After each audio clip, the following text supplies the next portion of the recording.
தஞ்சாவூர் மாவட்டத்தில் உள்ள திருவையாறு காவிரியின் மடியில் பிறந்த ஒரு சாதாரண மற்றும் செல்வந்த கிராமம். கிராமத்தின் 4 பக்கங்களிலும் பரவியிருக்கும் பசுமையான கரும்பு தோட்டம் மற்றும் காற்றில் ஆடும் பயிர்களை பார்த்தால் யாருடைய கண்களும் குளிரும். அதே திருவையாறு கிராமத்தின் மையப்பகுதியில் மாதவன் என்பவர்களுக்கு சொந்தமான ஒரு பிரம்மாண்டமான மற்றும் பழமையான வீடு இருந்தது. கிராமத்தில் மாதவன் என்பவர்களுக்கு மிகுந்த மரியாதை இருந்தது. அரசு பேருந்து நிலையத்திற்கு அருகிலேயே அவர்களுக்கு ஸ்ரீ வேளாண் சேவை மையம் என்ற பெயரில் ஒரு பெரிய கடை இருந்தது. உரம், விதை மற்றும் மருந்துகள் விற்பனை செய்யும் பெரிய வணிகம் அது. மாதவன் சுபாவத்தால் மிகவும் அமைதியானவர், பொறுமையானவர் மற்றும் பிறர் விஷயத்தில் தலையிடாதவர். அப்பாவின் புண்ணியம் மற்றும் சொந்த உழைப்பால் அவர் இந்த தொழிலை நற்பெயர் பெற செய்திருந்தார். ஆனால் கடையிலும் கிராமத்திலும் எவ்வளவு மரியாதை இருந்தாலும் வீட்டில் மட்டும் மாதவன் என்பவர்களுக்கு ஒரு காசு கூட மதிப்பு இருக்கவில்லை. ஏனென்றால் வீட்டின் முழு அதிகாரமும் அவருடைய மனைவியான கவிதா என்பவர்களின் கையில் இருந்தது. கவிதா பார்க்க மிகவும் அழகானவர், எடுப்பானவர், ஆனால் சுபாவத்தால் மிகவும் கடுமையானவர், பிடிவாதக்காரர் மற்றும் அகங்காரம் கொண்டவர். பணமும் ரூபமும் அவளது அணு அணுவிலும் ஊறியிருந்தது. வீட்டில் அவளது பேச்சிற்கு மட்டுமே அதிகாரம் இருந்தது. மாதவன் அவளுக்கு முன்னால் வெறும் பெயருக்குத்தான் இருந்தார். கவிதா வார்த்தையை வளர்த்தால் மாதவன் தலையை குனிந்து கொண்டு அமைதியாகி விடுவார். இப்படிப்பட்ட இந்த வீட்டில் ஒரு நாள் மாலை வேளையில் மிகவும் உருக்கமான சம்பவம் ஒன்று நடந்தது மற்றும் அந்த வீட்டின் அமைதி நிரந்தரமாக குலைந்தது. சூரியன் மறைந்து போயிருந்தது. வானத்தில் கருமை படர்ந்திருந்தது. வீட்டின் பெரிய மரக்கதவருகே ஒரு மெலிந்த, பலவீனமான, வெள்ளை நிற புடவை அணிந்த உருவம் வந்து நின்றது. அவள்தான் ரமா, மாதவனின் உடன் பிறந்த தங்கை. ஒரு காலத்தில் இதே வீட்டில் செல்லமாக வளர்ந்த அந்த வீட்டின் செல்ல மகள் இன்று ஒரு பிச்சைக்காரி போல தனது சொந்த வாசலில் வந்து நின்றாள். அவளது இடுப்பில் அவளது 5 வயது மகன் பாலு இருந்தான். பாலுவின் கண்கள் பயத்தில் நிறைந்திருந்தன. அவன் தாயின் சேலிக்கு பின்னால் தன்னை மறைத்து கொள்ள முயன்றான். ரமாவின் வாழ்க்கையில் திடீரென ஒரு பெரிய புயல் வீசி இருந்தது. அவளது திருமணம் ஒரு நல்ல வசதியான வீட்டில் நடந்திருந்தது. கணவன் மிகவும் அன்பானவர். ஆனால் விதி அவளது மகிழ்ச்சியை பார்க்க விரும்பவில்லை. ஒரு தீராத நோயால் அவளது கணவனை திடீரென சூழ்ந்து கொள்ள சில மாத கால நோயிலேயே ரமாவின் தாலி நிரந்தரமாக அழிந்து போனது. கணவனின் மறைவிற்கு பிறகு புகுந்த வீட்டினரின் உண்மையான முகம் வெளிப்பட்டது. மைத்துனர் மற்றும் மாமியார் சேர்ந்து ரமாவிற்கு சேர வேண்டிய நிலம், சொத்து, நகைகள் அனைத்தையும் சூழ்ச்சியால் தங்கள் பெயருக்கு மாற்றிக்கொண்டனர். கணவனை தின்று தீர்த்த அபசகுணமானவள் என்று பயங்கரமான வார்த்தைகளால் திட்டி ரமாவையும் அவளது சிறுவன் பாலுவையும் ஒரே ஒரு துணியோடு வீட்டை விட்டு வெளியே துரத்தினர். ஆதரவற்ற ரமா கண்களில் கண்ணீருடன் அழுது கொண்டிருந்தாள். உலகில் அவளுக்கு வேறு எந்த ஆதரவும் இல்லை. கடைசியாக, இது என் தாய் வீடு, என் அப்பாவின் வீடு, என் அண்ணன் அங்கே இருக்கிறான் என்ற ஒரே நம்பிக்கையில் அவள் தனது சொந்த வீட்டின் வாசலில் வந்து நின்றாள். அண்ணா, அண்ணா என்று ரமா தேம்பி அழுகையுடன் வாசலில் இருந்தபடியே மெல்லிய குரலில் கூப்பிட்டாள். சத்தத்தை கேட்டு மாதவன் வெளியே வந்தார். தனது செல்ல தங்கையை அந்த வெள்ளை சேலையில் முற்றிலும் அழிந்த நிலையில் பார்த்த மாதவனின் கால்களுக்கு அடியில் இருந்த தரை நழுவியது. ரமா, என்னாச்சு இது? என்ன நிலைமை உனக்கு என்று மாதவன் ஓடி வந்து அவளை கட்டி கொண்டார். அவர் கண்களில் இருந்து கண்ணீர் தாரை தாரையாக வழிந்தது. அவர் ரமாவையும் பாலுவையும் கட்டிப்பிடித்து கொண்டார். ஆனால் இந்த காட்சி நீண்ட நேரம் நீடிக்கவில்லை. உள்ளிருந்து கவிதா கத்திக்கொண்டே வெளியே வந்தாள். சேலையை இடுப்பில் சொருகி கண்களை விரித்து அவள் ரமாவை பார்த்து ஒரு ஏளன பார்வையை வீசினாள். என்னடி இது? என்ன புது நாடகம் இது? புகுந்த வீடு இவ்வளவு பெரிய வீடு, சொத்து எல்லாம் விட்டுட்டு இங்கே அண்ணனின் தலையில் உட்கார வந்தாயா? அந்த வெள்ளை முகத்தை வைத்துக்கொண்டு எங்கள் வீட்டு வாசலில் அபசகுணமாக வந்து நிற்பதற்கா இது? கவிதாவின் வார்த்தைகள் கொதிக்கும் கம்பிகளைப் போல ரமாவின் இதயத்தை துளைத்தன. அண்ணி, என் கணவர் என்னை விட்டு பிரிந்து விட்டார். என் தாலி அழிந்து விட்டது. அவர்கள் என்னை மற்றும் பாலுவை வீட்டை விட்டு துரத்தி விட்டனர். சொல்லுங்கள், நான் இந்த சிறுவனை வைத்துக்கொண்டு எங்கே போவேன்? இது என் தாய் வீடு, என் அப்பாவின் வீடு. அதனால்தான் உரிமையோடு வந்தேன் என்று ரமா கண்களை துடைத்து கொண்டு கைகளை கூப்பி பதிலளித்தாள். என்னது உரிமை? என்ன உரிமைடி உனக்கு? கவிதா கோபத்தில் காலை தரையில் உதைத்தாள். கல்யாணம் ஆகி போய்விட்டாய்தானே நீ? பிறகு எதற்கு இங்கே உரிமை கேட்கிறாய்? அப்பாவின் சொத்து என்ன உன் பெயரிலா இருக்கிறது? கணவனை கவனிக்க தெரியவில்லை, சொத்தை காப்பாற்ற தெரியவில்லை. இப்போது இங்கே வந்து உரிமை பேசுகிறாய். அங்கே பாருங்கள், என்ன வாயை பிளந்து கொண்டு நிற்கிறீர்கள்? உங்கள் இந்த செல்ல தங்கையிடம் சொல்லுங்கள், இங்கே என்ன தர்ம சத்திரமா வைத்திருக்கிறோம் என்று. கவிதா மாதவனிடம் கத்தினாள். மாதவன் பயந்து கொண்டே கவிதாவை பார்த்தார். கவிதா, என்ன பேசுகிறாய் நீ? என் உடன் பிறந்த தங்கை அவள். கணவனை இழந்தவள். அவளை எப்படி தெருவில் விட முடியும்? இருக்கட்டும், இங்கே வீடு இவ்வளவு பெரியது. ஒரு மூலையில் இருக்கட்டும், பாவம். ஒரு மூலையில் இருக்கட்டுமா? சாப்பிட என்ன ஆகாயத்தில் இருந்தா விழப்போகிறது? நான் தெளிவாக சொல்கிறேன். எனக்கு வீட்டில் இலவசமாக சாப்பிடும், சும்மா உட்கார்ந்திருக்கும் கழுகுகள் வேண்டாம். இருக்க வேண்டுமென்றால் வீட்டு வேலைகளை எல்லாம் செய்ய வேண்டும். அதோடு இந்த முக்கிய வீட்டில் அவளுக்கு இடம் கிடைக்காது. பின்னால் அந்த மாட்டு தொழுவத்திற்கு பக்கத்தில் இருக்கும் அறை இருக்கிறது அல்லவா? அங்கே இருந்தால் இருக்கட்டும், இல்லையென்றால் இப்போதே வழியை பார்க்கட்டும். கவிதா தனது இறுதி தீர்ப்பை வழங்கினாள். ரமா மிகுந்த பரிதாபத்தோடு தனது அண்ணனை பார்த்தாள். தான் பிறந்த வீட்டில் விளையாடி வளர்ந்த அங்கணத்தில் இன்று தங்குவதற்கு அவள் அடிமையாக மாற வேண்டியிருந்தது. மாதவன் கண்களை தாழ்த்தி கொண்டார். அவர் நிராதரவாக இருந்தார். ரமா தன் வயிற்றோடு ஒட்டி கொண்டிருந்த பாலுவை பார்த்தாள். அவனுக்காக அவள் இதையெல்லாம் தாங்கிக் கொள்ள வேண்டியிருந்தது. அவள் அமைதியாக தலையசைத்தாள். கவிதா அவளை வீட்டின் பின்புறம் இருந்த ஒரு பழைய, இருண்ட மற்றும் துர்நாற்றம் வீசும் அறைக்கு அழைத்து சென்றாள். அங்கே பழைய டயர்கள், உடைந்த நாற்காலிகள் மற்றும் விவசாய உபகரணங்கள் கிடந்தன. கூரையில் சிலந்தி வலைகள் தொங்கிக் கொண்டிருந்தன. ஒரு மூலையில் உடைந்த கட்டில் ஒன்று கிடந்தது. இங்கேதான் தங்க வேண்டும். காலையில் 5 மணிக்கு எழுந்து தொழுவத்தை சுத்தம் செய்ய வேண்டும். சாணம் அள்ள வேண்டும். இதையெல்லாம் ஞாபகம் வைத்துக்கொள். இங்கே விருந்தினராக வரவில்லை நீ என்று சொல்லிவிட்டு கவிதா சென்று விட்டாள். ரமா அந்த இருண்ட அறைக்குள் அடியெடுத்து வைத்தாள். அவளது உள்ளம் உடைந்து போனது. அவள் தரையில் அமர்ந்து விம்மி அழத் தொடங்கினாள். கடவுளே, நான் என்ன பாவம் செய்தேன்? ஏன் எனக்கு இப்படியொரு பிறவி பயனை தருகிறாய்? பாலு தனது சிறிய கைகளால் தாயின் கண்ணீரை துடைத்தான். அம்மா, அழாதே. எனக்கு பயமாக இருக்கிறது. எனக்கு பசிக்கிறது அம்மா. பாலுவின் அந்த மெல்லிய குரலை கேட்டு ரமா தன்னை சுதாகரித்து கொண்டாள். அவள் ஒரு பழைய துணியால் அந்த அறையை சுத்தம் செய்தாள். உடைந்த கட்டிலில் இருந்த மீதமிருந்த சேலையை விரித்து பாலுவை அதில் உறங்க வைத்தாள். இரவு வெகு நேரம் கழித்து சமையலறையில் எஞ்சியிருந்த 2 பழைய சோற்று உருண்டைகளையும் சிறிது குழம்பையும் கவிதா அவளிடம் கொண்டு வந்து கொடுத்தாள். ரமா தானாக பட்டினியாக இருந்து அந்த உணவை பாலுவிற்கு ஊட்டினாள். அவனை கட்டிப்பிடித்து கொண்டு இரவு முழுவதும் கண்ணீர் வடித்தபடி படுத்திருந்தாள். அடுத்த நாளிலிருந்து ரமாவின் வாழ்க்கை ஒரு அடிமை போல மாறியது. அதிகாலை 5 மணிக்கு எழுந்து தொழுவத்தில் மாடுகளின் சாணத்தை அள்ள வேண்டும், தெளிக்க வேண்டும், கோலம் போட வேண்டும். அதன் பிறகு கிணற்றிலிருந்து தண்ணீர் மொண்டு வந்து துணிகளின் பெரிய குவியலை துவைக்க வேண்டும். பாத்திரம் தேய்ப்பது, வீடு கூட்டுவது, சமைப்பது என எல்லா வேலைகளும் ரமாவின் தலை மீது விழுந்தது. கவிதா மட்டும் காலை 8 மணி வரை தூங்குவாள். எழுந்தவுடன் ரமாவிற்கு உத்தரவிடுவாள். ரமா வேலைகளை சற்று மெதுவாக செய்தாலோ அல்லது பாலு அழுதாலோ கவிதாவின் வசவுகள் தொடங்கும்.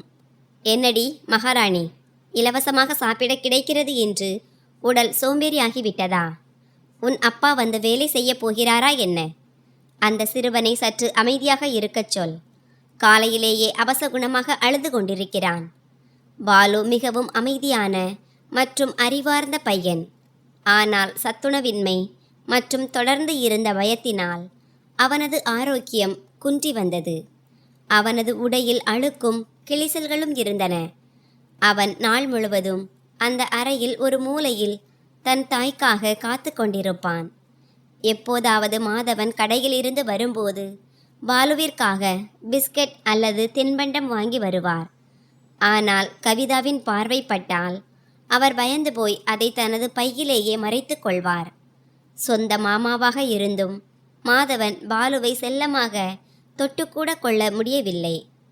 மாதவனின் இந்த மென்மைத்தன்மையும் நிராதரவும் ரமாவிற்கு கவிதாவின் வசவுகளை விடவும் அதிக வலியை தந்தது. என் அண்ணன் உயிருடன் இருந்தும் செத்தவரை போல இருக்கிறாரே என்று நினைப்பது அவளது இதயத்தை நுறுக்கியது. அம்மா, மாமா ஏன் என்னிடம் பேசுவதில்லை? நாம் எப்போது நம் வீட்டிற்கு செல்வோம்? பாலு சில சமயம் அப்பாவித்தனமாக கேட்பான். பாலு, இதுதான் நம் வீடு. மாமா ரொம்ப வேலையாக இருக்கிறார், அதான் பேசவில்லை. நீ நல்ல பையன்தானே, அழுது கொண்டிருக்காதே என்று ரமா பொய்யாக சிரித்து அவனை சமாதானப்படுத்துவாள். ஆனால் அவளது குடல் அறுவது போல வலித்தது. நாட்கள் இப்படியே கஷ்டப்பட்டு நகர்ந்தன. கௌரி கணபதி பண்டிகை நெருங்கியது. கிராமம் எங்கும் பண்டிகைக்கான எதிர்பார்ப்பு இருந்தது. வீடுகள் தோறும் சுத்தம் மற்றும் பண்டிகை கொண்டாட்டங்கள் தொடங்கின. ஆனால் ரமா மற்றும் பாலுவின் விதியில் பண்டிகையின் மகிழ்ச்சி இல்லை. மாறாக இருள் மட்டுமே இருந்தது. ஒரு மாலை வேளையில் பாலுவின் உடல் திடீரென அதிக காய்ச்சலால் கொதித்தது. மறுபுறம் கவிதாவின் கொடூரத்தனம் எல்லையை தாண்டியிருந்தது. பண்டிகை நாளில் கவிதா அவளை அதிகாலை 4 மணியிலிருந்தே வேலை செய்ய தூண்டினாள். தொழுவத்தை சுத்தம் செய்வதிலிருந்து விருந்தினர்கள் குளிப்பதற்காக அடுப்பில் தண்ணீர் சூடுபடுத்துவது வரை எல்லா வேலைகளையும் ரமா தனியாகவே செய்தாள். பண்டிகை நாள் இது. விருந்தினர்களுக்கு முன்னால் அந்த அபசகுணமான முகத்தை வைத்து கொண்டு வரக்கூடாது. வீட்டு வேலைகளை முடித்துவிட்டு அந்த அறைக்கே சென்று உட்கார்ந்து விடு என்று கவிதா அவளுக்கு கடுமையான உத்தரவு பிறப்பித்திருந்தாள். சமையலறையில் இருந்து வரும் நெய் மற்றும் பலகாரங்களின் வாசனையால் வீடு முழுவதும் நிறைந்திருந்தது. ஆனால் இங்கே அறையில் பாலுவின் நிலைமை மிகவும் மோசமாக இருந்தது. நேற்று இரவு முதலே அவனது உடல் காய்ச்சலால் கொதித்து கொண்டிருந்தது. பாலுவின் உடல் நெருப்பை போல கொதித்தது. அவள் அவசரமாக ஒரு குடத்தில் இருந்து தண்ணீரை எடுத்து தன் சேலையின் நுனியை நனைத்து அவன் நெற்றியில் தண்ணீர் பற்றுகளை வைப்பதை தொடங்கினாள். குளிர்ந்த தண்ணீரின் ஸ்பரிசம் பட்டவுடன் பாலு மெதுவாக கண்களை திறந்தான். அவனது கண்கள் சிவந்து போயிருந்தன. அம்மா, பாலு மெல்லிய குரலில் சொன்னான். என்னடா தங்கம், என்னவாகிறது என் ராஜாவுக்கு? நில், காய்ச்சல் இறங்கிவிடும் பார் உடனே என்று ரமா கண்களில் வந்த கண்ணீரை மறைத்து கொண்டு சொன்னாள். பாலு தனது சிறிய கையை தாயின் கன்னத்தில் வைத்து, அம்மா, இன்று பிள்ளையார் அப்பா வந்திருக்கிறார் அல்லவா? வீட்டில் எவ்வளவு அழகான வாசனை அம்மா. இனிப்பு இனிப்பாக. எனக்கு பசிக்கிறது அம்மா. இன்று எனக்கும் அந்த இனிப்பு கிடைக்குமா? ஒரே ஒரு பூரி கொண்டு வந்து கொடு அம்மா. பாலுவின் அந்த அப்பாவித்தனமான வார்த்தைகள் ரமாவின் இதயத்தில் கூர்மையான கத்தி போல குத்தின. தனது நோயை பற்றி கவலைப்படாமல் அந்த சிறுவன் உணவிற்காக ஏங்கினான். அவள் ஒரு முடிவு செய்தாள். என்ன ஆனாலும் பரவாயில்லை, இன்று பாலுவிற்காக அவள் கவிதா முன்னால் கை நீட்டுவாள். விருந்தினர்களுக்கு முன்னால் அவள் அவமானப்படுத்த மாட்டாள் என்ற அந்த அப்பாவித்தனமான நம்பிக்கையில் ரமா பயந்து கொண்டே அறையை விட்டு வெளியே வந்து முக்கிய வீட்டு வாசலில் வந்து நின்றாள். ஹாலில் மாதவன், கவிதா மற்றும் விருந்தினர்கள் சிரித்து பேசிக் கொண்டிருந்தனர். கவிதா சிரித்த முகத்துடன் அனைவருக்கும் தட்டில் பலகாரங்கள் கொடுத்து கொண்டிருந்தாள். ரமா வாசலில் இருந்தே மெதுவாக கூப்பிட்டாள். அண்ணி, அண்ணி. அவளது குரல் கேட்டதும் ஹாலில் இருந்த அமைதி திடீரென குலைந்தது. எல்லோருடைய பார்வையும் வாசலில் நின்றிருந்த அந்த மெலிந்த வெள்ளை சேலை அணிந்த விதவையின் மீது விழுந்தது. கவிதா முகத்தில் இருந்த சிரிப்பு ஒரு நொடியில் மறைந்து அங்கே கோபம் படர்ந்தது. அவள் கோபத்துடன் ரமாவிற்கு அருகில் வந்தாள். என்னடி, என்ன தைரியம் உனக்கு இங்கே வந்தாய்? விருந்தினர்கள் இருக்கும் வரை உன் அந்த வெள்ளி முகத்தை இங்கே முக்கிய வீட்டிற்குள் காட்டக்கூடாது என்று சொன்னேன் அல்லவா? கவிதா பற்களை கடித்துக்கொண்டு ரகசியமான ஆனால் காட்டமான குரலில் கேட்டாள். ரமா கைகளை கூப்பி நடுங்கும் குரலில் சொன்னாள், அண்ணி, என்னை மன்னித்து விடுங்கள். ஆனால் பாலுவுக்கு உடல்நிலை மிகவும் மோசமாக இருக்கிறது. உடலில் கடும் காய்ச்சல் இருக்கிறது. காலையிலிருந்து ஒரு துகள் உணவு கூட இல்லை. அவனுக்கு அந்த பலகாரத்தின் வாசனை வந்திருக்கிறது. இனிப்பு கேட்கிறான் அண்ணி. கொஞ்சம் பால் மற்றும் பூரி கொடுங்கள் அண்ணி. குழந்தை அவன், பசியால் வாடுகிறான். இதை கேட்டதும் கவிதாவின் கோபம் கொழுந்துவிட்டு எரிந்தது. விருந்தினர்களை பற்றி கவலைப்படாமல் அவள் கத்தினாள். ஏய் பிச்சைக்காரி, வெட்கமாக இல்லை உனக்கு? பண்டிகை நாள் இது. வீட்டில் பிள்ளையாரப்பா வீற்றிருக்கிறார். விருந்தினர்கள் சாப்பிடவே இன்னும் இல்லை. நீ விதவை. பண்டிகை நாளில் அபசகுணமாக வந்து நிற்கிறாய். என்னடி, உன் பிள்ளைக்கு பலகாரம் சாப்பிட வேண்டுமா? இது உன் அப்பாவின் வீடா? கணவனை தின்று தீர்த்துவிட்டு இப்போது பண்டிகை நாளில் எங்கள் தலையில் உட்கார வந்தாயா? கிளம்பு இங்கிருந்து. விருந்தினர்கள் சாப்பிட்ட பிறகு ஒரு துகள் உணவு கூட உனக்கு கிடைக்காது. கவிதாவின் அந்த மனிதாபிமானமற்ற வார்த்தைகள் ஹாலில் இருந்த அனைவருக்கும் கேட்டன. மாதவன் அங்கேயே அமர்ந்திருந்தார். ஆனால் மனைவியின் பயத்தில் இருந்த அந்த அண்ணன் தனது தலையை குனிந்து கொண்டார். தனது உடன் பிறந்த சகோதரி இத்தனை பேருக்கு முன்னால் அவமானப்படுத்தப்படும் போது அந்த அண்ணன் ஒரு வார்த்தை கூட பேசவில்லை. ரமாவின் கண்களில் இருந்து கண்ணீர் ஆறாக வழிந்தது. அவள் ஒரு முறை மாதவனை பார்த்தாள். ஆனால் அவர் பார்வையை திருப்பிவிட்டார். அவமானத்தை விழுங்கிக் கொண்டு ரமா அழுது கொண்டே மீண்டும் அந்த அறைக்கு சென்றாள். மதியம் கடந்து சென்றது. விருந்தினர்கள் சாப்பிட்டு முடித்தனர். வீட்டில் இருந்த அனைவரும் வயிறு முட்ட பலகாரங்களை சாப்பிட்டனர். அதன் பிறகு கவிதா எஞ்சியிருந்த எச்சில் இலைகளில் இருந்த இனிப்பு, உடைந்து கிடந்த பூரி மற்றும் எஞ்சியிருந்த காய்கறியை ஒரு ஸ்டீல் தட்டில் ஒன்றாக போட்டாள். ஒரு பிச்சைக்காரிக்கு கொடுப்பது போல அந்த எச்சில் மற்றும் பழைய உணவை அவள் வேலைக்கார பெண்ணின் மூலம் ரமாவிற்கு அறைக்கு அனுப்பி வைத்தாள். அந்த எச்சில் தட்டை பார்த்ததும் ரமாவின் குடல் காய்ந்து போயிருந்தது. ஆனால் தாய்மைக்கு முன்னால் அவளது சுயமரியாதை அமைதியானது. அவள் அந்த தட்டை வாங்கினாள். பாலு பசியால் தவித்து கொண்டிருந்தான். ரமா பிசைந்திருந்த அந்த உணவிலிருந்து பூரியின் ஒரு சிறிய துண்டை உடைத்து பாலுவின் வாயில் ஊட்டினாள். அம்மா, ரொம்ப நன்றாக இருக்கிறது அம்மா. காய்ச்சலால் கொதித்து கொண்டிருந்த பாலு சிரித்து கொண்டே சொன்னான். குழந்தையின் அந்த சிரிப்பிற்கு பின்னால் மறைந்திருந்த அப்பாவித்தனத்தை பார்த்து ரமா தனது தேம்பலை அடக்கி கொண்டாள். வாயில் சேலையை திணித்து கொண்டு அவள் அழுதாள். தான் ஒரு தானியத்தை கூட சாப்பிடவில்லை. அந்த எச்சில் உணவை மட்டும் தன் மகனுக்கு ஊட்டிக்கொண்டே இருந்தாள். கடவுளே, என் குழந்தையின் தலையெழுத்தில் இந்த எச்சில் உணவுதானா? இந்த கேள்வி அவள் மூளையில் சுழன்று கொண்டிருந்தது.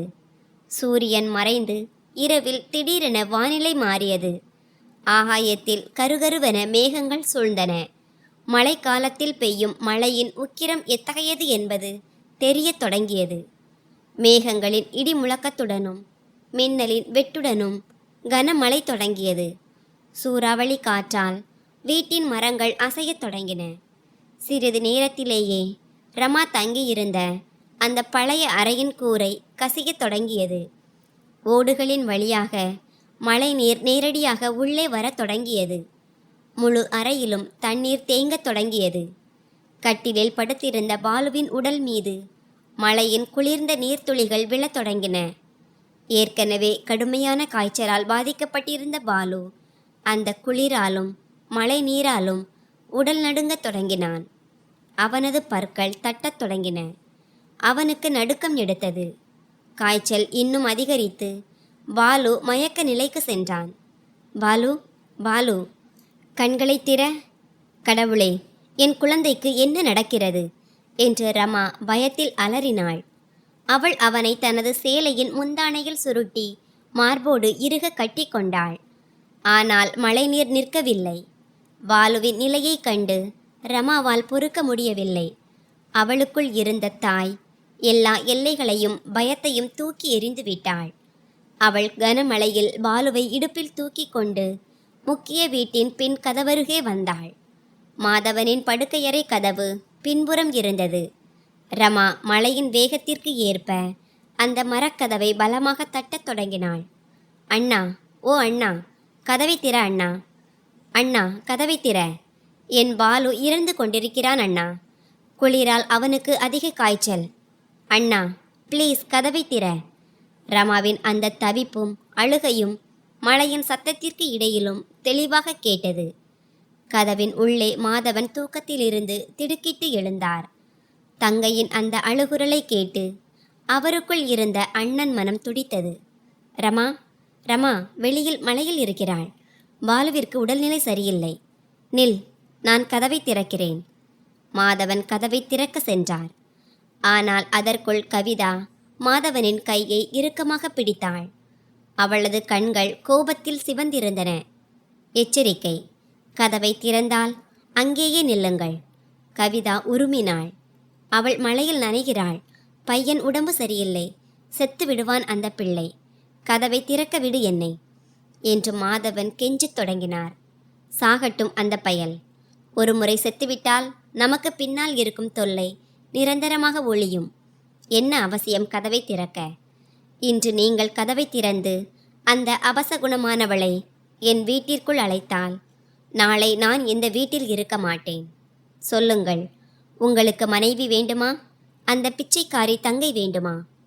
கவிதா மிகவும் இரக்கமற்ற முறையில் தனது கட்டளையை பிறப்பித்தாள். மாதவனின் கைகள் கதவின் தாழ்பாலில் இருந்து கீழே விழுந்தன. அவர் அங்கேயே நிராதரவாக கீழே அமர்ந்தார். தனது கண்முன்னே தங்கையின் மகன் உயிர் பிரிவதை பார்த்தும் மனைவியின் பயத்தால் அந்த அண்ணன் முற்றிலும் பலவீனமாகி போயிருந்தார். வெளியிலிருந்து ரமாவிற்கு கவிதாவின் கல் நெஞ்சமான வார்த்தைகள் தெளிவாக கேட்டன. அந்த பையனின் கதறல் ரமாவின் காலடியில் இருந்த தரை பிளவுபட்டது போலிருந்தது. அவளது நம்பிக்கையின் கடைசி துளியும் அழிந்து போயிருந்தது. சொந்த அண்ணனின் வாசலில் இன்று மனிதாபிமானம் உயிர் துறந்தது. கனமழையை உடல் முழுதும் ஏற்றுக்கொண்டு தனது மயங்கி கிடக்கும் மகனை மார்போடு இறுக கட்டி கொண்டு ரமா மீண்டும் அந்த ஒழுகும் அறைக்கே சென்றாள். அங்கே அமர்வதற்கு கூட காய்ந்த இடம் இருக்கவில்லை. ஒரு மூலையில் ரமா முழங்கால்களை மடக்கிக் கொண்டு அமர்ந்தாள். அவள் தனது சேலையின் முந்தானையை பாலுவின் உடல் மீது போர்த்திவிட்டு தானும் அதே குளிரிலும் மழையிலும் நனைந்து கொண்டிருந்தாள். மேலே வானத்தை பார்த்து கண்ணீரும் மழையும் கலந்து வழிந்தோட ரமா இரு கைகளையும் கூப்பி இறைவனிடம் வேண்டினாள். ஏ இறைவா, என் சுகம் என்னவானது? எந்த பிறவியின் பாவம் தீர்க்கிறேன் நான்? என் பக்கம் ஏதாவது தவறு இருந்தால் எனக்கு மரணம் தா. ஆனால் என் இந்த மென்மையான உயிருக்கு ஏன் இப்படி தண்டனை தருகிறாய்? நீ நிஜமாகவே இருக்கிறாயா? எங்காவது இருந்தால் இன்று என் குழந்தையை காப்பாற்று தேவா. இல்லையென்றால் இன்று உன்னிடமிருந்து என் நம்பிக்கை நிரந்தரமாக அழிந்துவிடும். அந்த இரவு ரமாவின் வாழ்க்கையில் மிகவும் பயங்கரமான மற்றும் இருண்ட இரவு. மழைக்காலம் முடிந்த பிறகு ரமாவின் வாழ்க்கையில் ஒரு புதிய புயல் வரவிருந்தது. அது இதைவிடவும் பயங்கரமானதாக இருக்கப் போகிறது. வானத்தில் இப்போது தூய்மையான தெளிவான வெயில் படரத் தொடங்கியது. அதனால்தான் குளிராலும் காய்ச்சலாலும் மரணப்படுக்கையில் இருந்த பாலு ஒரு அதிசயம் போல உயிர் பிழைத்தான். அவன் இன்னும் பலவீனமாகவும் சத்துணவின்மையாலும் தெரிந்தாலும் குறைந்தது இப்போது அவன் அறையை விட்டு வெளியே வந்து கொஞ்சம் விளையாடத் தொடங்கினான். ரமா தனது குழந்தையை மரணத்தின் பிடியிலிருந்து மீட்டெடுத்தாள். ஆனால் இயற்கை புயல் ஓய்ந்தாலும் மனிதர்களின் உருவில் ஒரு பயங்கரமான மற்றும் அருவருப்பான புயல் அவளது வாசலில் வந்து மோதப் போகிறது என்பது அவளுக்கு தெரியவில்லை. தீபாவளி தொடங்குவதற்கு முன்பே மாதவனின் வீட்டிற்கு கவிதாவின் பிறந்த சகோதரன் பிரதாப் வந்து தங்கினான். பிரதாப் என்பவர் அந்த பகுதி முழுவதும் மணல் பிசினஸில் ஒரு பெரிய ஆளுமை. ஆற்றுப்படுகையில் சட்டவிரோதமாக மணல் எடுக்கும் பெரிய ஒப்பந்ததாரர் அவன். கழுத்தில் தடித்த தங்க சங்கிலிகள், விரல்களில் 4-5 தங்க மோதிரங்கள், கண்களில் பணத்தின் மற்றும் அதிகாரத்தின் பயங்கரமான திமிர், வாயில் எப்போதும் பாக்கு அல்லது புகையிலை என அவன் ஒரு ஆணவமான ஆளுமை. கிராமத்து அரசியலில் அவனது நடமாட்டம் இருந்தது. அதனால் யாரும் அவனை தட்டி கேட்க மாட்டார்கள். பகல் நேரத்திலேயே மது அருந்திவிட்டு கார்களை ஓட்டுவதும் மிரட்டுவதும் அவனது தினசரி தொழிலாகும். ஆனால் கவிதாவுக்கு தன் பிறந்த சகோதரன் மீது மிகப்பெரிய பெருமை. என் தம்பி ஒரு புலி. புலி, அவன் பெயரை சொன்னாலே ஊரே நடுங்குகிறது என்று அவள் பெருமையுடன் கிராமத்து பெண்களிடம் சொல்லிக் கொள்வாள். மாதவனுக்கு பிரதாப்பின் இந்த தொழில்கள் துளியும் பிடிக்கவில்லை. ஆனால் மனைவியின் பயத்தால் அவர் மச்சானுக்கு முன்னால் எப்போதும் தலையை குனிந்தே இருப்பார்.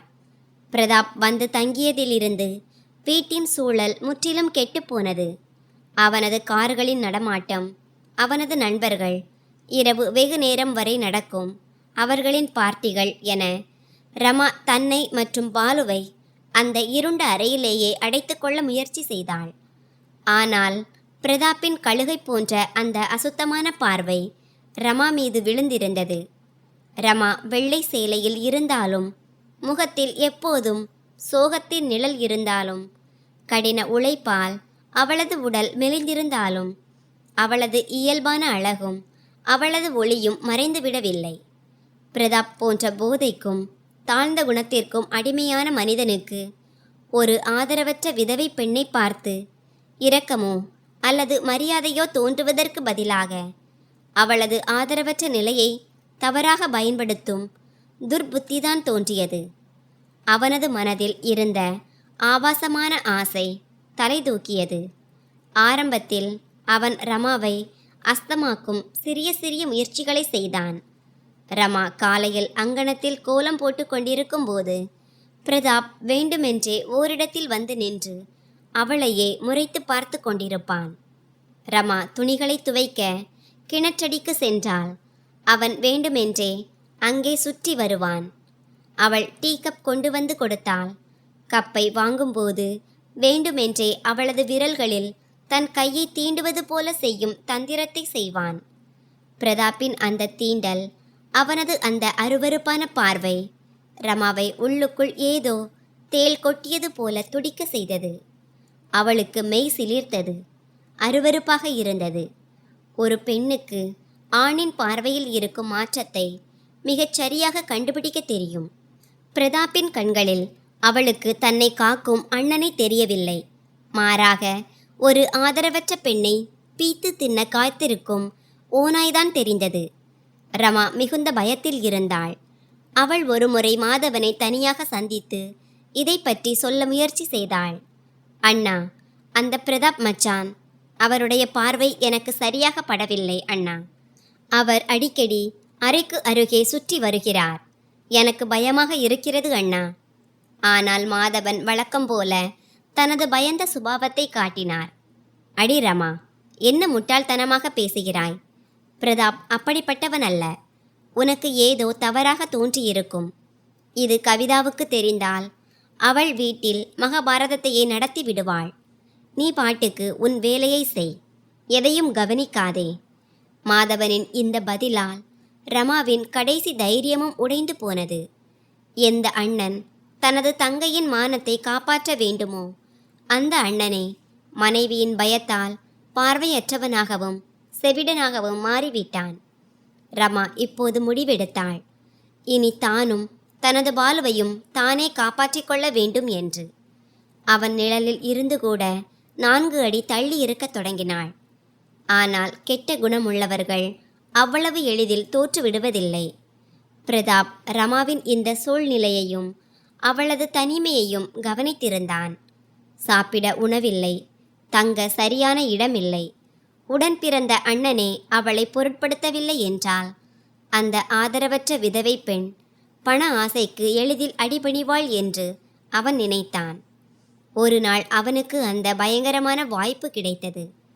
பண்டிகை நாள் ஒன்று. கவிதாவும் மாதவனும் அவர்களின் நெருங்கிய உறவினர் ஒருவரின் திருமணத்திற்காக அடுத்த கிராமத்திற்கு சென்றிருந்தனர். பாலு சாப்பிட்டுவிட்டு அறையிலேயே ஆழ்ந்து உறங்கிக் கொண்டிருந்தான். வீட்டில் நிசப்தம் நிலவியது. மதிய வேளை. ரமா சமையலறையில் எஞ்சியிருந்த எச்சில் பாத்திரங்களை சுத்தம் செய்து கொண்டிருந்தாள். வெளியே யாரும் இல்லை என்பதை பார்த்த பிரதாப் முக்கிய கதவை தாளிட்டு விட்டு மெல்ல காலடி எடுத்து வைத்து சமையலறையை நோக்கி வந்தான். பாத்திரங்களை சுத்தம் செய்யும்போது ரமா திடீரென பின்னால் யாரோ ஒருவரின் நிழலை உணர்ந்தாள். அவள் திடுக்கிட்டு திரும்பி பார்த்தாள். பிரதாப் கதவருகே நின்றிருந்தான். அவனது கண்கள் சிவந்திருந்தன. வாயில் இருந்த புகையிலையை துப்பிவிட்டு மிகவும் அருவருப்பாக சிரித்து அவளையே பார்த்து கொண்டிருந்தான். என்ன ரமா, எத்தனை நாட்கள் இப்படியே வேலைக்காரி போல பாத்திரங்களை கழுவிக்கொண்டு இருக்கப் போகிறாய் இந்த வீட்டில்? பிரதாப் மெல்ல சமையலறையில் காலடி எடுத்து வைத்தான். ரமா சட்டென எழுந்து நின்றாள். அவள் சேலையை சரி செய்து கொண்டு பயத்தில் ஒரு அடி பின்னால் எடுத்து வைத்து கொண்டு, பிரதாப் மச்சான், நீங்கள் இங்கே என்ன செய்கிறீர்கள்? அண்ணனும் அண்ணியும் வீட்டில் இல்லை. நீங்கள் வெளியே சென்று உட்காருங்கள். நான் பாத்திரங்களை கழுவிக்கொள்கிறேன். பிரதாப் இன்னும் ஒரு அடி முன்னால் வந்தான். அவனது நோக்கம் தெளிவாக இருந்தது. அடி ரமா, அண்ணி இல்லை என்பது எனக்கு தெரிந்துதானே வந்தேன். பார், என்ன நிலைமை ஆக்கி கொண்டாய் உன்னை. கையில் வளையல் இல்லை, உடலில் நல்ல சேலை இல்லை. இப்படி வயதானவள் போல இருக்க வேண்டுமா? உன் வயது இதுதானா? என்னை பார், என்னிடம் பணத்திற்கு பஞ்சமில்லை. நீ ஒரே ஒரு முறை சரி என்று சொல், உன்னை தங்கத்தால் மூடி வைக்கிறேன். இந்த அறையில் நாயைப் போல கிடப்பதை விட ஒரே இரவில் உன்னை ராணி போல வைப்பேன். உனக்கும் உன் பையனுக்கும் எதற்கும் பஞ்சமே இருக்காது. பிரதாப்பின் அந்த வார்த்தைகளை கேட்ட ரமாவின் காதுகளில் ஏதோ ஈயம் காய்ச்சி ஊற்றப்பட்டது போல இருந்தது. அவளது உடல் முழுவதும் கோபத்தாலும் அவமானத்தாலும் நடுங்கியது. ஒரு அந்நியன் அவளது அண்ணனின் வீட்டிலேயே அவளது மானத்தை ஏலத்தில் விடுகிறான். பிரதாப் மச்சான், எச்சரிக்கை, நாக்கை கவனித்து பேசுங்கள். நான் இந்த வீட்டின் மகள். நீங்கள் என் அண்ணியின் தம்பி முறையாகிறீர்கள். இப்படிப்பட்ட பாவத்தை மனதில் நினைக்கவே உங்களுக்கு எப்படி வெட்கமாக இல்லை? இங்கிருந்து கிளம்புங்கள். இல்லையென்றால் நான் கத்தி ஊரையே கூட்டி விடுவேன். ரமாவின் கண்கள் கோபத்தில் சிவந்திருந்தன. அவளது குரல் இப்போது பயத்தினால் அல்ல, கோபத்தினால் நடுங்கியது. ஆனால் பிரதாப்பின் கண்களில் பணமும் அதிகாரமும் திமிராக ஏறியிருந்தது. இது வெறும் மேலோட்டமான பயம் என்று அவன் நினைத்தான். அவன் சிரித்துக்கொண்டு சட்டென பாய்ந்து ரமாவின் இடது கையை இறுக பிடித்தான். ஏய், இவ்வளவு நக்கலாக ஏன் பேசுகிறாய்? இங்கே உனக்கு ஆதரவாக யார் இருக்கிறார்கள்? அந்த பயந்தாங்கொள்ளி அண்ணனா? இல்லையேல் உன் அண்ணியா? உன்னை வீட்டை விட்டு துரத்திவிட்டு அறையில் போட்டுள்ளாள். யாரும் இல்லை உனக்கு. புத்திசாலித்தனமாக என் பேச்சை கேள். பிரதாப்பின் அந்த அருவருப்பான தீண்டல் ரமாவின் கையில் பட்டதுமே அவளுக்குள் பல ஆண்டுகளாக அடங்கி கிடந்த எரிமலை ஒரே நொடியில் வெடித்தது. இதுவரை கணவனின் மறைவிற்கு பிறகு புகுந்த வீட்டினர் கொடுத்த அதிர்ச்சிகளை அவள் தாங்கிக் கொண்டாள். கவிதாவின் விஷ வார்த்தைகளை அவள் மௌனமாக விழுங்கிக் கொண்டாள்.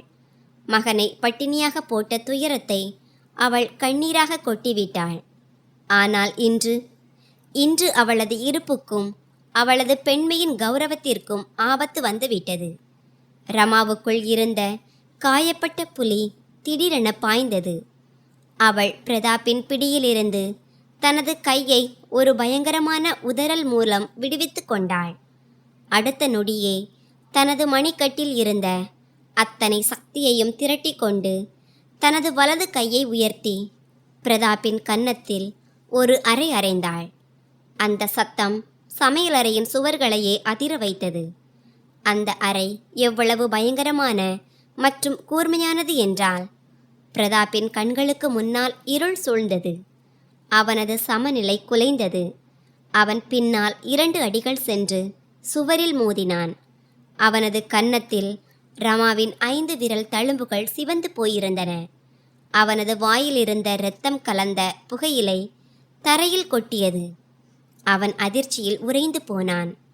ஒரு நலிந்த பாதியளவு உயிர் கொண்ட விதவை பெண்ணின் கையில் இத்தனை சக்தி எங்கிருந்து வந்தது என்பது அவனுக்கு புரியவில்லை. ரமா இப்போது ஒரு ஆதரவற்ற விதவையாக தெரியவில்லை. அவளது கண்கள் எரிந்து கொண்டிருக்கும் நெருப்பு துண்டுகளைப் போல ஜொலித்தன. மார்பு வேகமாக ஏறி இறங்கியது.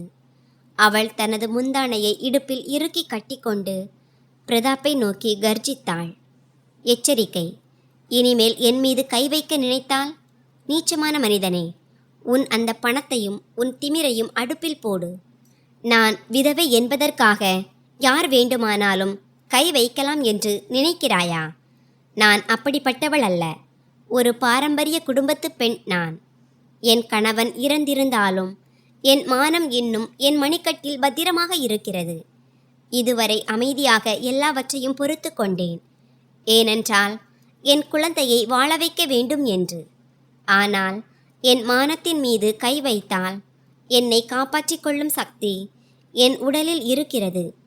என்ன நினைத்தாய்? எனக்கு ஆதரவாக யாரும் இல்லை என்பதால் உன் போன்ற நாய்க்கு முன்னால் வால் ஆட்டுவேன் என்று நினைக்கிறாயா? டே, என் கால் நகத்திற்கு சமமாக கூட உன் தகுதி இருக்கிறதா? என் கண்களுக்கு முன்னால் இருந்து கிளம்பு. இல்லை என்றால் அடுத்த முறை என்னை தற்காத்து கொள்ள நான் தயங்க மாட்டேன். ரமாவின் அந்த வீரத்தை கண்டு பிரதாப் நடுங்கி போனான். அவனது வாழ்க்கையில் இதுநாள் வரை எந்த பெண்ணும் அவனை நிமிர்ந்து பார்க்கக்கூட துணிந்ததில்லை.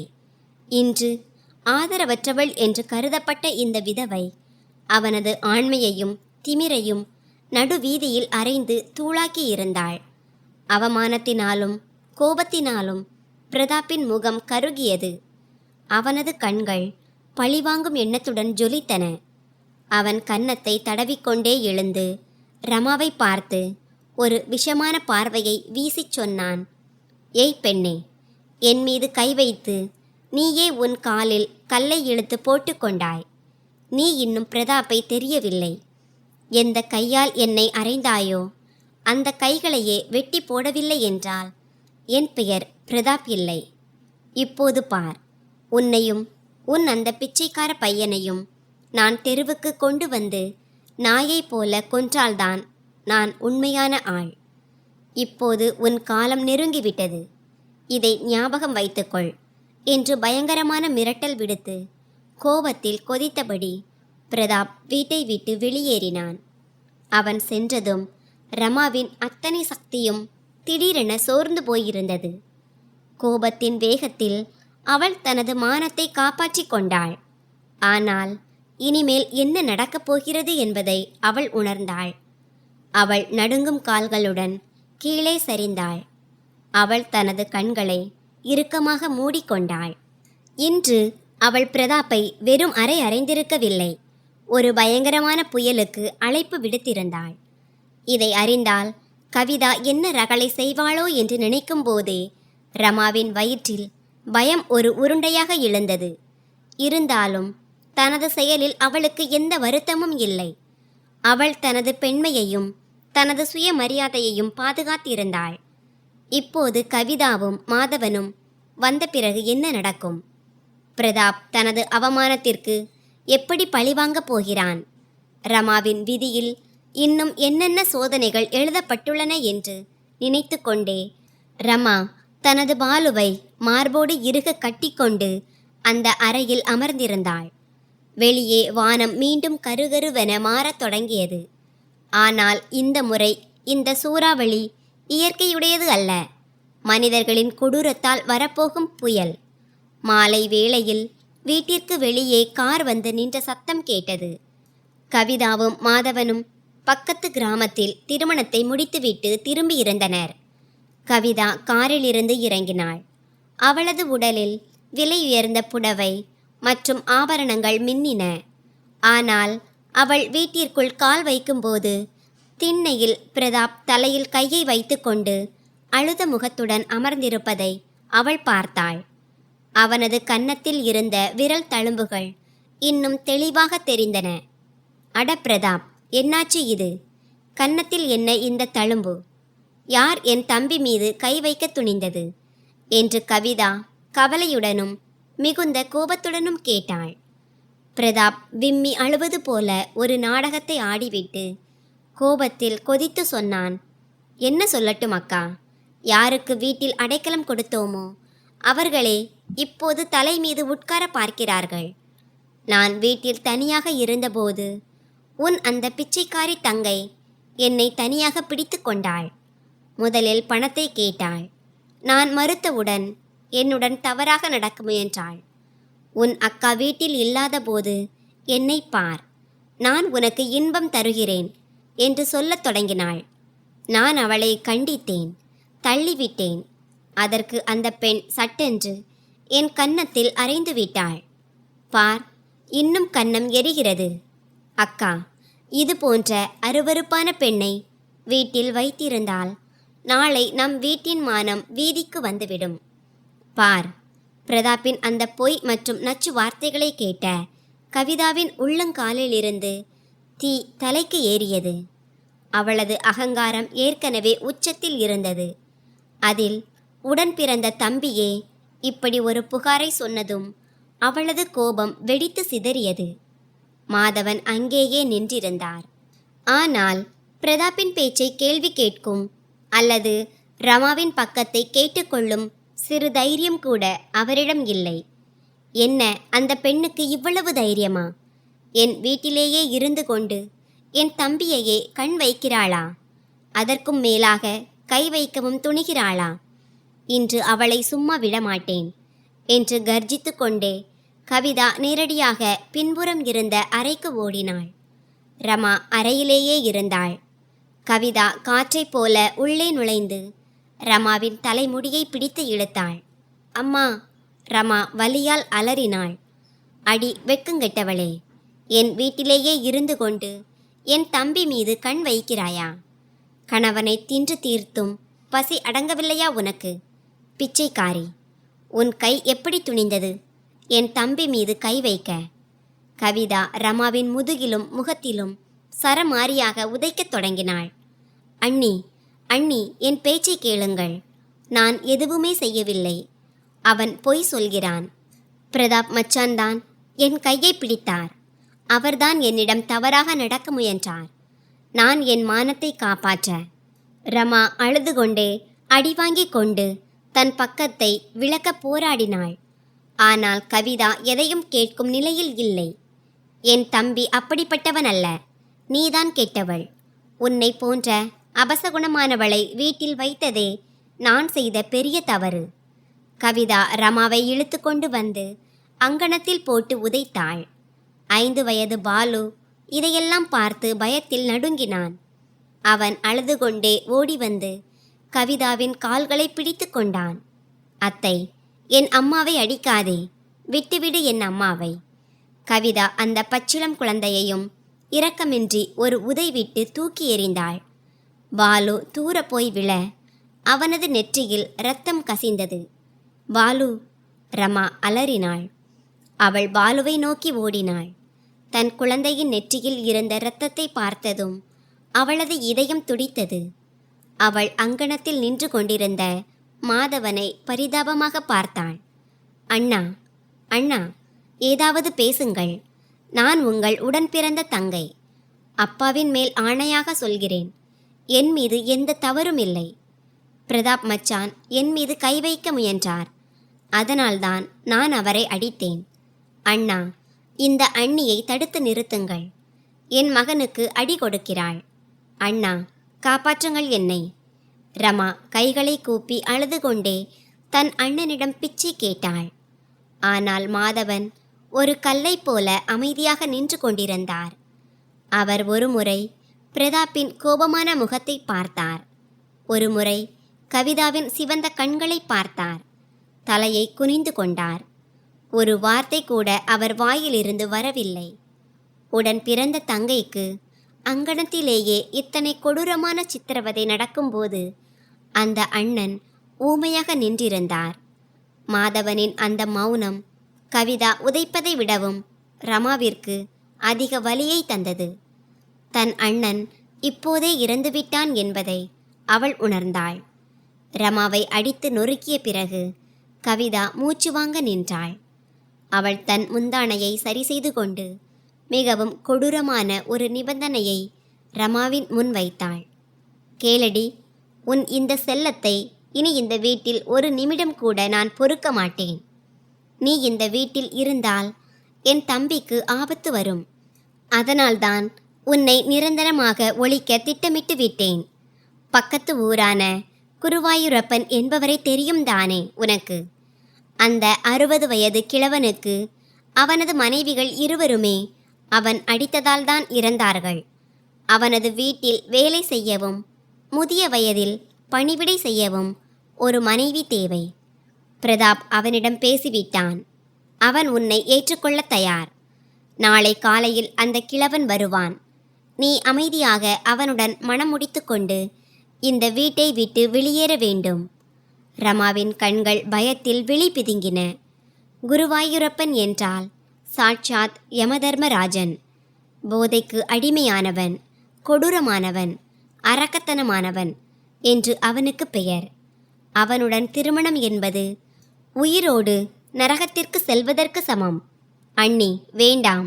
அந்த முதியவருக்கு என்னை மட்டும் தாரை வார்த்து விடாதீர்கள். நான் உங்கள் காலில் விழுகிறேன். ஆயுள் முழுவதும் உங்கள் வேலைக்காரியாக இருக்கிறேன். நீங்கள் சொல்வதை கேட்கிறேன்.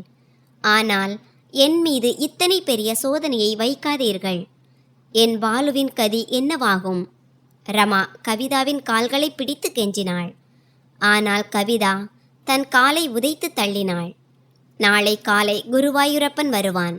நீ அமைதியாக அவன் கழுத்தில் மாலை போடவில்லை என்றால் நினைவில் வைத்துக்கொள், உன்னையும் உன் அந்த பிள்ளையையும் நான் நிரந்தரமாக மறைத்து விடுவேன். யாருக்கும் தெரியாது.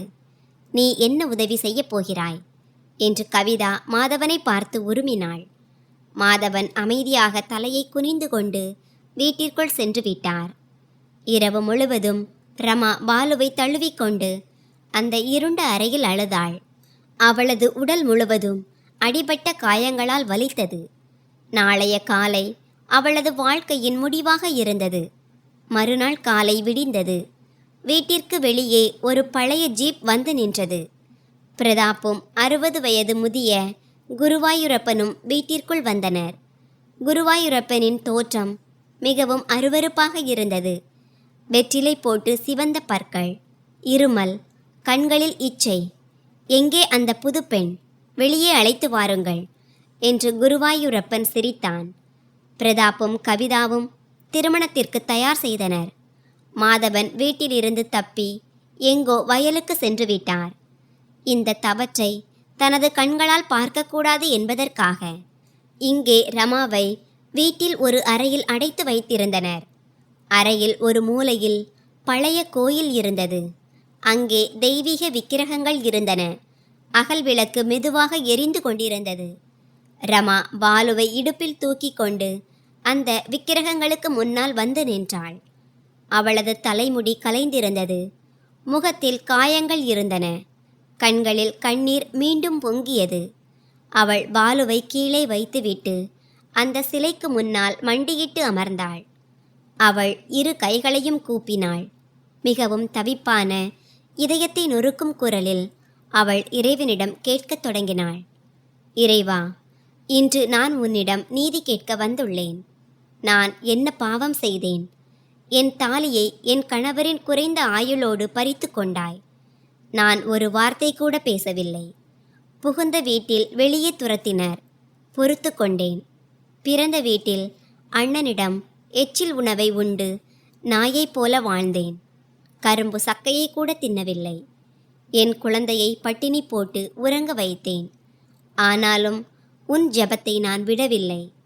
ரமாவின் தொண்டை அடைத்தது. அவளது கண்ணீர் இறைவனின் பாதங்களில் அபிஷேகம் செய்தது. ஆனால் இறைவா, இன்று என் மானத்தின் மீது கை வைக்கிறார்கள். என் சொந்த அண்ணன் என்னை கைவிட்டு ஓடிவிட்டார். இவர்கள் என்னை ஒரு அரக்கனிடம் ஒப்படைக்க பார்க்கிறார்கள். நான் பதிவிரதை. என் கணவரை தவிர வேறொருவரை கனவிலும் நினைத்ததில்லை.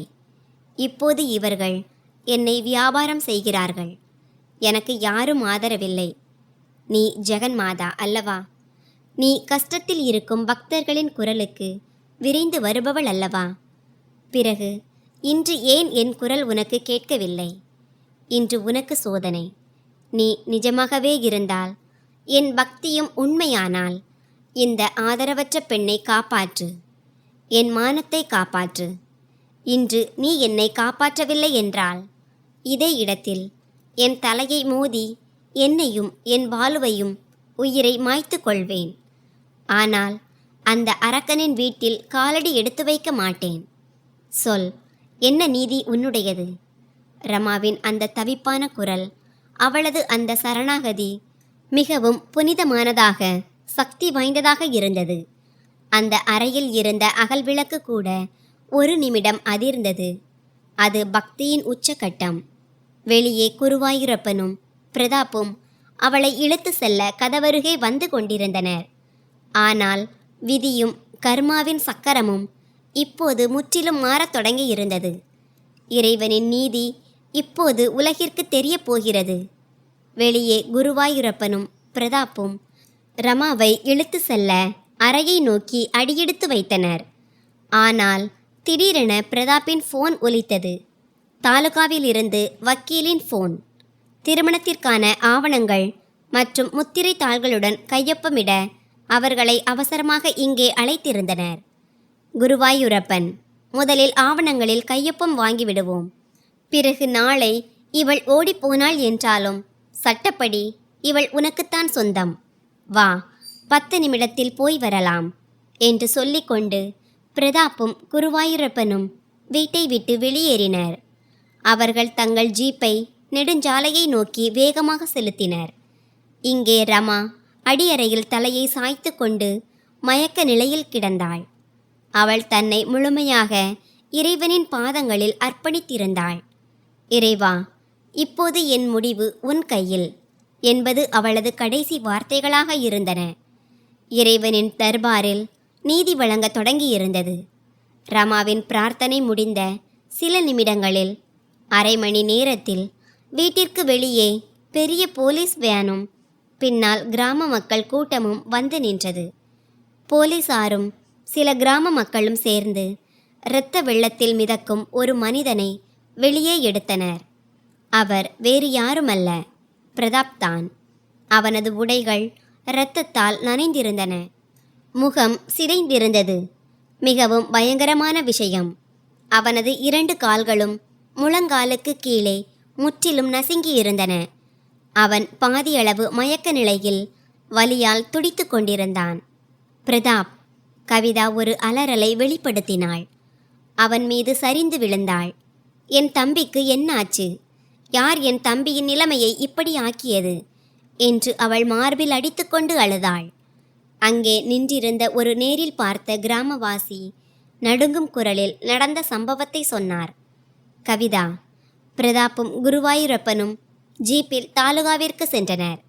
நெடுஞ்சாலையின் வளைவில் எதிரே வந்த ஒரு பெரிய லாரி அவர்களின் ஜீப்பின் மீது பயங்கரமான மோதல் மோதியது. ஜீப் துண்டு துண்டானது. அந்த குருவாயூரப்பன் அங்கேயே இறந்து விட்டான். லாரியின் சக்கரம் அவன் மீது ஏறிவிட்டது. உங்கள் பிரதாப், அவன் பிழைத்து விட்டான். ஆனால் அவனது 2 கால்களும் ஜீப்பின் தகட்டில் சிக்கி நிரந்தரமாக நசுங்கிவிட்டன. மருத்துவர்கள் சொல்லிவிட்டனர், இனி அவன் வாழ்நாள் முழுவதும் தனது கால்களில் நிற்க முடியாது. நிரந்தரமாக ஊனமுற்று விட்டான். இந்த வார்த்தைகள் கவிதாவின் காதுகளில் அடிபட்டதும் அவளது கண்களுக்கு முன்னால் இருள் சூழ்ந்தது. அவளது அந்த கர்வம், அந்த பணம் மற்றும் தம்பியின் பலத்தின் மீதான அகங்காரம் ஒரே நொடியில் மண்ணோடு மண்ணானது. ரமாவை தனது வேலைக்காரியாக மாற்ற வந்த அந்த குருவாயூரப்பன் இறந்து விட்டான். எந்த பிரதாப் ரமாவின் மானத்தின் மீது கை வைக்க துணிந்தானோ, அவளை தெருவில் கொண்டு வருவேன் என்று மிரட்டினானோ, அந்த பிரதாப் இப்போது நிரந்தரமாக தெருவுக்கு வந்துவிட்டான். அவனது கர்ம வினை அவனுக்கு நிரந்தர ஊனத்தை அளித்திருந்தது. கிராம மக்கள் இப்போது அமைதியாக இருக்கவில்லை. வீட்டில் இருந்த பெண்களும் பெரியவர்களும் கவிதாவை நோக்கி பேசத் தொடங்கினர். கவிதா, இதெல்லாம் உன் பாவத்தால் தான் நடந்தது. நீ ஒரு ஆதரவற்ற மற்றும் பதிவிரதையான விதவையின் துன்பத்தை பார்த்தாய். அவளது பச்சிளம் குழந்தையை பட்டினி போட்டாய். அவளை வீட்டில் வேலைக்காரியைப் போல நடத்தினாய். அதற்கும் மேலாக அவளை ஒரு முதியவனின் பாதத்தில் கட்ட நினைக்கிறாய்.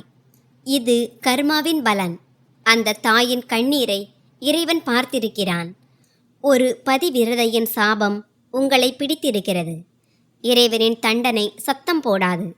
ஆனால் அது விழும்போது எலும்பும் அகங்காரமும் ஒரே நேரத்தில் உடைந்துவிடும். இன்று அதுதான் நடந்தது என்று ஒரு முதிய பாட்டி கவிதாவை சாடினாள். கிராம மக்களின் அந்த வார்த்தைகள் கவிதாவின் இதயத்தில் அம்புகளைப் போல ஊடுருவின. அவளுக்கு தனது பாவங்கள் முற்றிலும் புரியத் தொடங்கின. அவள் ரமாவை திட்டியவை, பாலுவை பட்டினி போட்ட தருணங்கள், நேற்று ரமாவிற்கு செய்த அந்த அமானுஷ்யமான அடிதடி, இவை அனைத்தும் அவளது கண்களுக்கு முன்னால் ஒரு திரைப்படத்தைப் போல ஓடின. நாம் பணம் மற்றும் அதிகாரத்தின் போதையில் மனிதாபிமானத்தை மறந்துவிட்டோம். ஒரு தெய்வத்திற்கு சமமான பெண்ணை துன்புறுத்தினோம் என்ற உணர்வு கவிதாவை உள்ளுக்குள் சுட்டெரித்தது. அவளது அகங்காரம் முற்றிலும் ஒளிந்திருந்தது. வெளியே நடந்த இந்த ஆரவாரத்தை கேட்டு ரமா அடியறையிலிருந்து வெளியே வந்தாள். அவளது இடுப்பில் பாலு இருந்தான். ரமாவின் முகத்தில் இப்போது எந்த பயமும் இல்லை. அவள் வெளியே வந்ததை பார்த்து கவிதா ஓடி சென்று அவள் கால்களில் விழுந்தாள். ரமா, என்னை மன்னித்துவிடு ரமா. நான் தவறு செய்துவிட்டேன். என் அகங்காரம் என்னை தடுத்தது. பணத்தின் போதையில் நான் குருடாகிவிட்டேன். என் கணவரின் உடன்பிறந்த தங்கையை, ஒரு தாயை வீட்டை விட்டு துரத்த துணிந்தேன். இறைவன் எனக்கு என் பாவத்திற்கு தண்டனை தந்துவிட்டான். என் தம்பி நிரந்தரமாக ஊனமுற்று விட்டான். என் கர்வம் எல்லாம் அழிந்து விட்டது ரமா. என்னை மன்னித்துவிடு. என் தம்பியை காப்பாற்று ரமா. நான் உன் கால்களை பிடிக்கிறேன். கவிதா விம்மி விம்மி அழுது ரமாவின் கால்களை பிடித்து கெஞ்சினாள். ரமா மிகவும் அமைதியாக கீழே குனிந்து கவிதாவின் தோள்களை பிடித்து எழுப்பினாள். அவளது குரலில் இப்போது விசித்திரமான கருணை இருந்தது. அண்ணி, அமைதியாகுங்கள். நான் உங்களுக்கு அல்லது பிரதாப் மச்சானுக்கு எந்த சாபமும் கொடுக்கவில்லை. ஒரு தாயின் இதயத்திலிருந்து சாபம் ஒருபோதும் வராது. நான் வெறும் அடியறையில் அமர்ந்து இறைவனிடம் நீதி கேட்டேன். என் தெய்வம் அதற்கான நீதியை வழங்கியது. இதில் எனக்கு எந்த தவறும் இல்லை. மனிதன் நினைப்பதுதான் நடக்கும் என்று. ஆனால் மேலே இருக்கும் அந்த பரமேஸ்வரன் யாருடைய பாவக்கணக்கையும் காலியாக விடமாட்டான். நீங்கள் எதை விதைத்தீர்களோ அதுதான் இன்று முளைத்திருக்கிறது. ரமாவின் இந்த வார்த்தைகளை கேட்டு முழு வீடும் அமைதியானது. அப்போது மாதவன் வயலில் இருந்து மூச்சு வாங்க அங்கே வந்து சேர்ந்தார். அவர் ஓடி வந்து தங்கையின் முன்னால் கைகளை கூப்பி முழங்காலில் அமர்ந்தார். ரமா, என்னை மன்னித்துவிடு. நான் உடன் பிறந்த அண்ணனாக இருந்தும் உன் பக்கம் நிற்க முடியவில்லை. மனைவியின் பயத்தினால் என் தங்கையும் மருமகனும் மரண வேதனையை அனுபவிப்பதை நான் கண்முன்னால் பார்த்தேன். இந்த குற்ற உணர்ச்சி என்னை ஆயுள் முழுவதும் சுட்டெரிக்கும் என்று மாதவன் அழுதார். ரமா தன் அண்ணனின் கண்ணீரை துடைத்தாள். அண்ணா, நடந்தது கங்கையில் கரைந்து விட்டது. இப்போது அழாதீர்கள். நீங்கள் என் அண்ணன் அல்லவா? பிறகு தங்கையின் காலில் விழாதீர்கள். அன்றிலிருந்து வீட்டின் பிம்பம் நிரந்தரமாக மாறியது. பிரதாப் மருத்துவமனையில் சேர்க்கப்பட்டான். அங்கே அவனது மீதி வாழ்க்கை ஒரு சக்கர நாற்காலியிலும் மற்றவர்களின் ஊன்றுகோலிலும் தங்கியிருக்கும். கவிதாவின் சுபாவம் முற்றிலும் மாறியது. அவள் ரமாவின் அந்த பழைய அறையை நிரந்தரமாக மூடிவிட்டு ரமாவை வீட்டிலேயே மிகப்பெரிய மற்றும் காற்றோட்டமான அறையில் தங்க வைத்தாள். இப்போது கவிதா தானாகவே பாலுவை கொஞ்சுகிறாள். அவனுக்கு தன் கைகளால் ஊட்டி விடுகிறாள். ரமா இப்போது அந்த வீட்டில் ஒரு வேலைக்காரி அல்ல, அந்த வீட்டின் லட்சுமியாக வாழ்ந்து வருகிறாள். மாதவன் கடையின் பாதி உரிமைகளை சட்டப்படி ரமா மற்றும் பாலுவின் பெயருக்கு மாற்றிவிட்டார். மனிதன் எவ்வளவு பணம், அதிகாரம், பலத்தை சம்பாதித்தாலும் இறைவனின் நீதிமன்றத்தில் கடைசியில் அவனது கர்மாக்களுக்குத்தான் மதிப்பு உண்டு. துன்பத்தில் இருப்பவர்களின் கண்ணீரை இறைவன் ஒருபோதும் வீணாக விடமாட்டான். ரமாவின் வாழ்க்கையில் இந்த பயணம் நமக்கு ஒரே ஒரு விஷயத்தை சொல்லித் தருகிறது. அநீதியை பொறுத்து கொள்பவன் பலவீனமானவன் அல்ல. சில நேரங்களில் அவனது அமைதியே அவனது மிகப்பெரிய சக்தி. உங்களின் கருத்துப்படி மாதவன் ரமாவிற்கும் பாலுவிற்கும் முன்பே ஆதரவாக நின்றிருக்க வேண்டுமா? நண்பர்களே, இந்த கதை உங்களுக்கு எப்படி இருந்தது என்று கருத்து தெரிவிக்கவும். கதை பிடித்திருந்தால் அதை விரும்பி உங்கள் நண்பர்களுடன் பகிர்ந்து கொள்ளுங்கள். இது போன்ற புதிய சுவாரஸ்யமான கதைகளுக்கு எங்கள் சேனலை சப்ஸ்கிரைப் செய்யுங்கள்.